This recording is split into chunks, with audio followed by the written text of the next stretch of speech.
Greetings, YouTubians, and welcome back to Wayne Sharp World, where today we're getting a little weird. Today we're taking a look at the Kizer CyberBlade. This is a very unique looking little piece.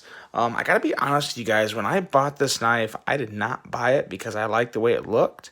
I bought it because I thought you would be interested in seeing a review on it, getting it up close.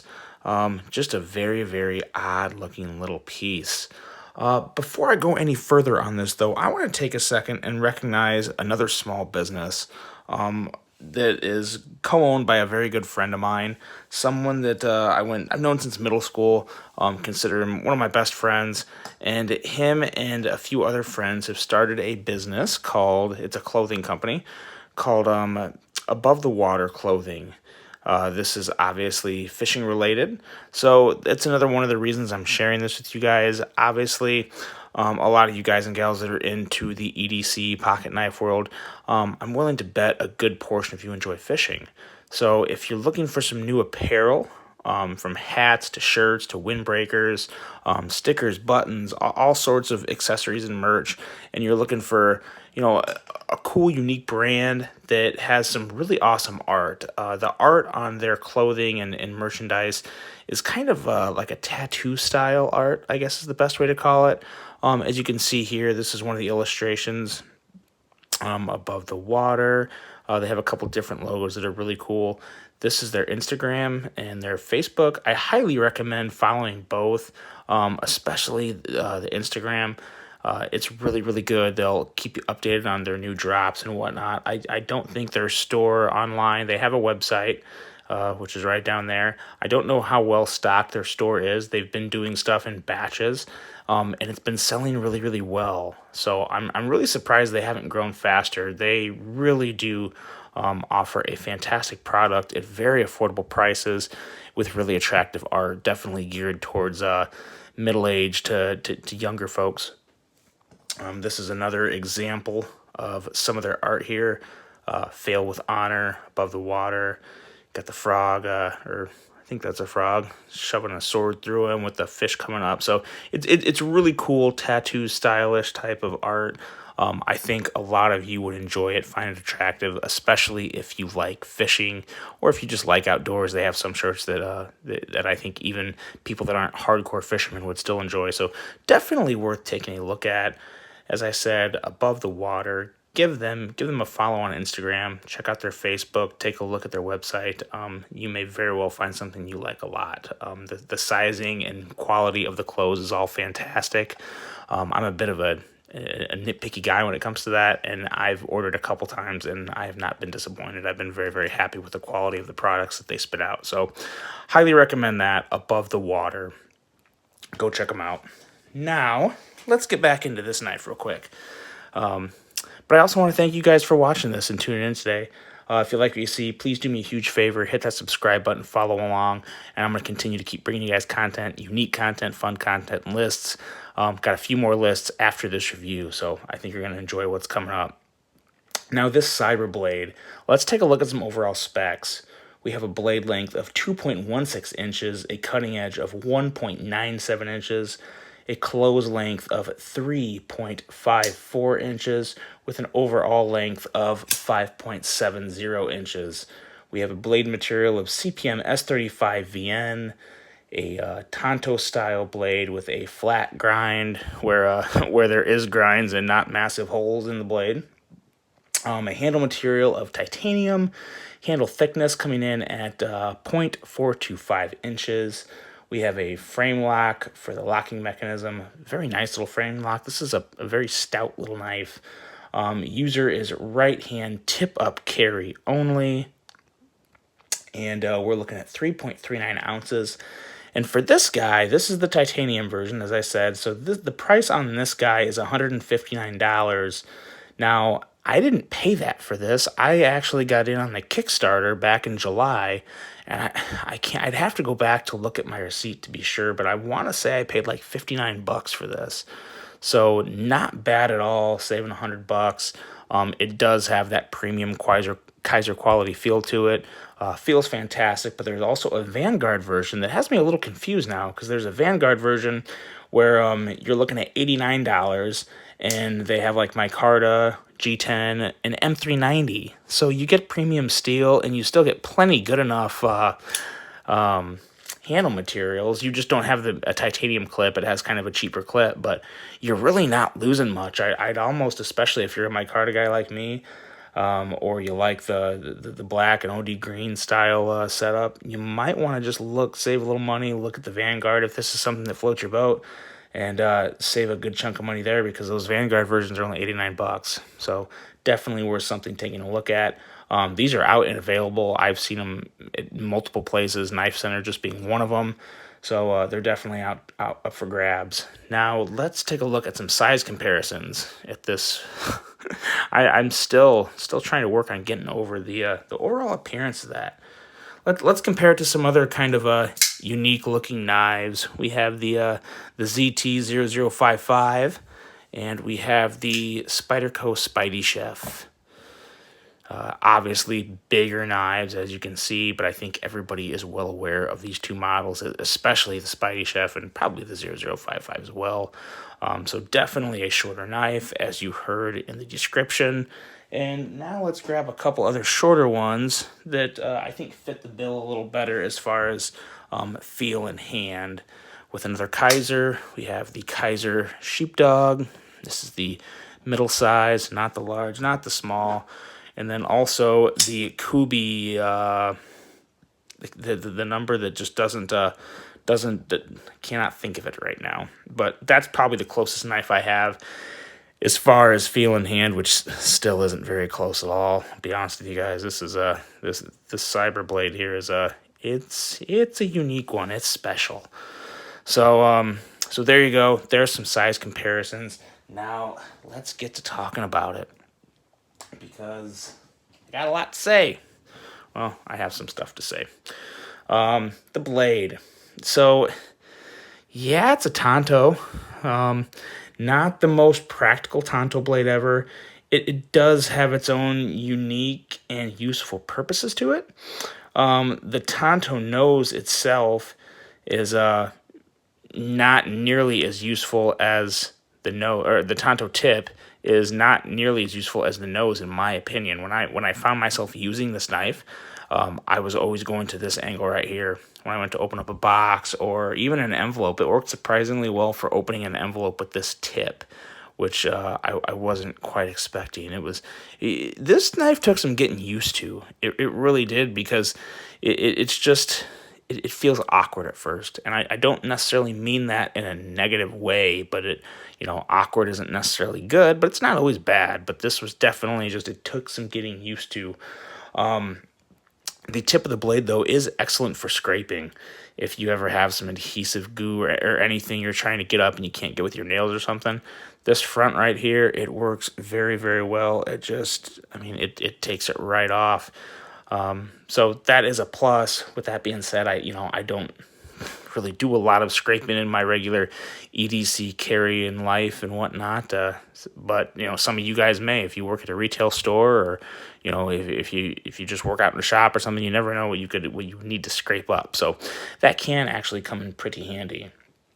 And this tip up here, it's really far back. I wish they would have brought the tip farther up, because they definitely have room to do it down there, and it doesn't need a whole lot more, but just enough to where it was maybe equal with the back end of the knife. It would make that tip so much more useful, because what you have is a very, very strong tip. S35 VN steel, and a very, very strong tip, thick tip, but it's just short and it's so far back. It's hard to really work the tip and get the most out of it with it being that short. So I did wish it would come out a little more. I think it would make the blade overall look a little better. But yeah, it's just kind of meh. But it does have it cuts well. It cuts well. It's not the sliciest thing in the world, because it's not the grind is rather abrupt and quick, but it's not. Like I said, it's as sharp as any average nice, premium average knife, I guess the way to say it, because you have premium materials, you have that good Kizer build, and Kizer puts a pretty good edge on their knives. It's just a little different because it's so thick right here, and this is obviously by no means a hollow grind, so it's just it's kind of middle of the road.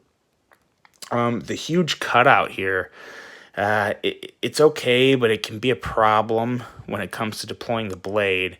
We'll talk about that when we get a little more to the action, as well as this thumb stud. I've also figured some stuff out about this knife as I was doing this, but you get stuff like that happening. And then, we'll talk more about that here in just a second.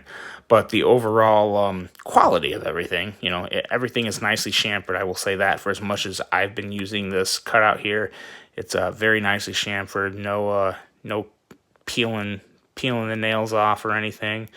The thumb stud feels pretty good. Has a little bit of abrasive points here, but it's not enough to really feel like you're getting a blister or wear on your thumb. So not the end of the world there. Now the handles and ergos on this guy, that's where it gets pretty good. Surprisingly, I didn't know what to expect with any part of this knife. I really didn't. I thought it could have been a complete crap show from the get-go, but the ergos really aren't that bad at all. They're actually good. They're actually good. The only issue I have with the ergos is right here. This part, it kind of digs right into the middle of my middle finger. Now, not enough to where, like right now, I don't really consider it a hot spot. And as small as this knife is, you're not probably going to be doing any real hard cutting with this knife. This is more of just a light cutting EDC knife. So if it's that big of a deal, I don't know. It may not be. But it really doesn't feel that bad, especially when you get it and just kind of, move it around and get your fingers situated exactly where you want. It doesn't feel that bad at all. And like I said, it does feel good in my opinion, because there really is no real points getting you for as much as there appears like there may be. Even back here, I mean, yeah, I feel that. But again, I'm not squeezing hard. I'm not digging it into my hand.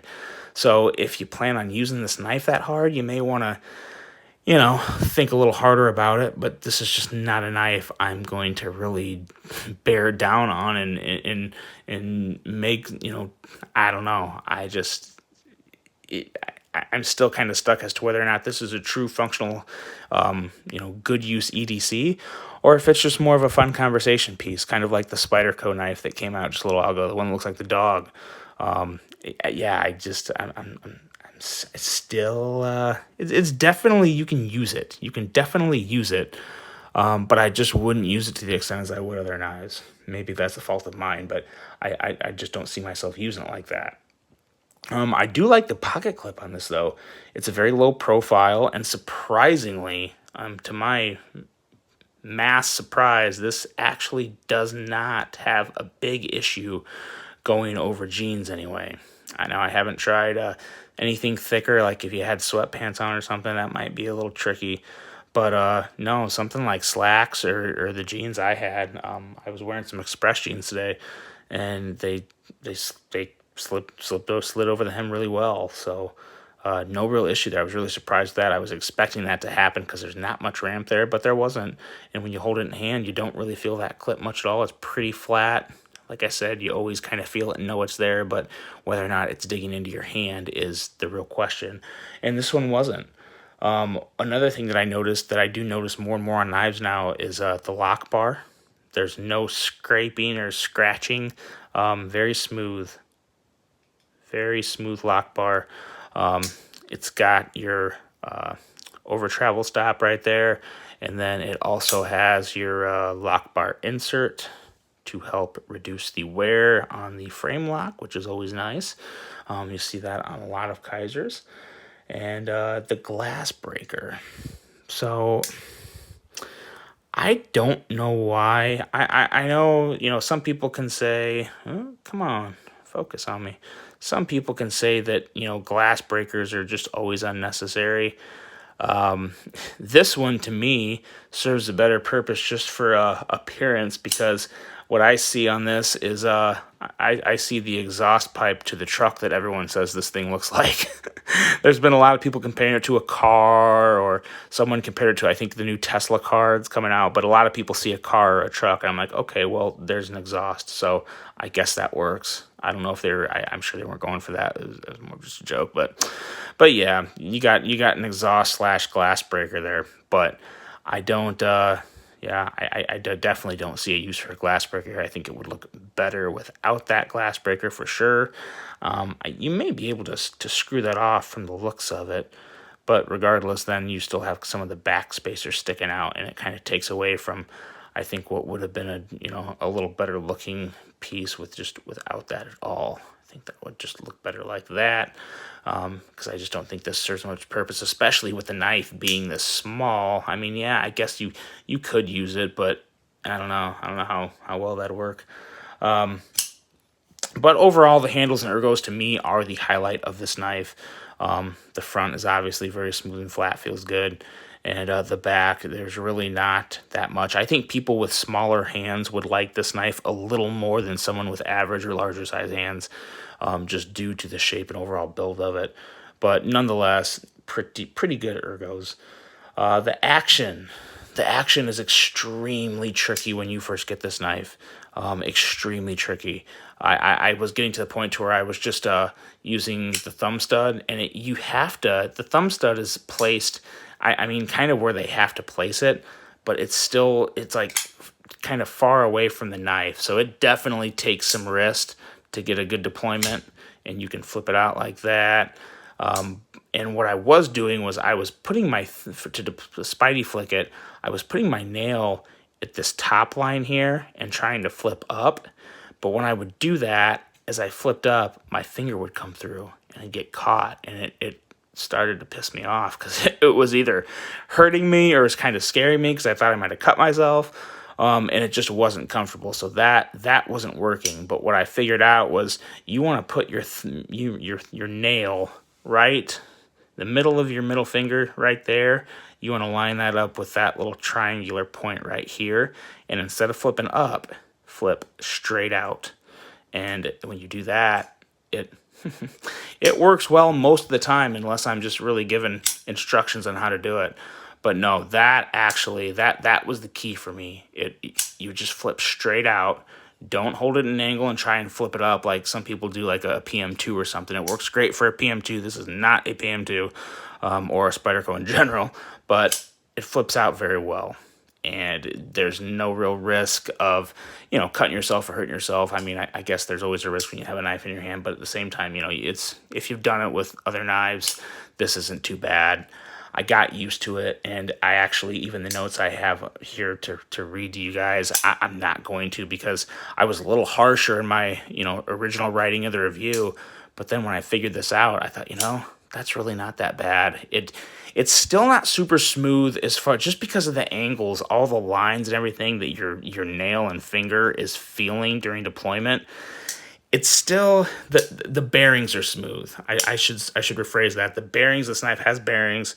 The blade runs very smooth on the bearings, but there's so many crazy lines going around all over this knife. It makes a good sound, and the blade flies out pretty well, but it just feels a little goofy because of all the crazy lines and the milling in the steel and titanium. So I don't know. Like right there, it slipped a little because my finger pulled it more. All in all, though, the action is, it's their typical Kizer action. You got to shake it shut a little because it's such a short blade. All in all, though, it's overall, I would have to say, I'm going to give Kizer an A+ for attempting to make a unique knife that works well, and is pretty functional for the most part. B+ in overall execution. I'm really interested in hearing what the rest of the knife community has to say about this knife. People that buy it and carry it. Let me know what you think, because personally, when I bought this, I wasn't expecting to like it. I wasn't even going to try to like it. I was just going to review it and move it on. But I gotta say, I don't hate it. I don't hate it, just because it is so unique. The blade has some, good uses for it. And again, you definitely feel the Kizer quality. And that's a big thing too. It don't feel cheap. This is a sturdy, durable knife for sure. I think you could use it hard. The question is, how well it would work for you. How, I don't know. I don't know. This is just a weird guy. But overall, going off my my regular grading scale here, I it's mostly, it's I don't know. I'd give it a B. I'd give it a C. I don't know why I'm giving letter grades all of a sudden, but I don't know how else to put it other than if I was if this interests you, I would recommend checking one out. But I think I'd go with the Vanguard line. This titanium's nice, but I wouldn't spend $160 for a knife like this. It's I personally, I'm too up in the air about it. But now you're talking the Vanguard. You got the OD Green G10 with the black wash blade that looks pretty cool, and then you also have that micarta, which is probably what I would have went with. I would have rather had the micarta over this version to begin with. It wasn't an option for the Kickstarter. But a very unique knife, very interesting little piece. Glad I got it. Hope you guys enjoyed this. If you plan on getting one, let me know what you think when you get it. I'd be interested to hear your thoughts on it. I think you'll find the quality and action's great. It's just whether or not you can, there you go, there it goes again.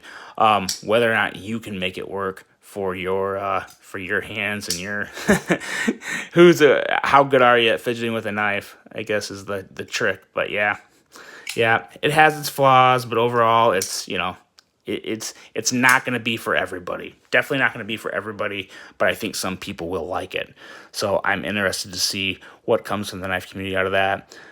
That's all I got for this one. I hope it helped. Like I said, this was a tricky one, but it was a fun one. I hope you guys enjoyed it. And until the next one, I'm out.